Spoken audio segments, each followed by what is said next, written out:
IFM Foreign News.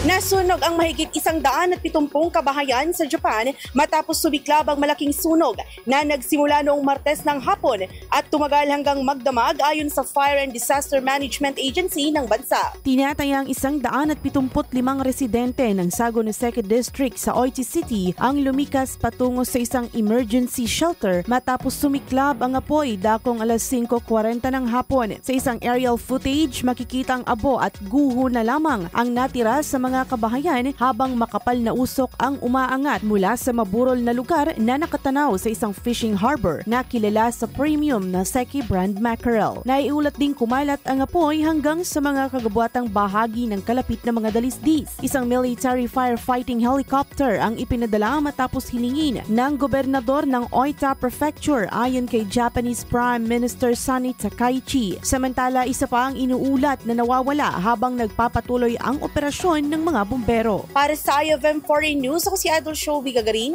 Idol. IFM News.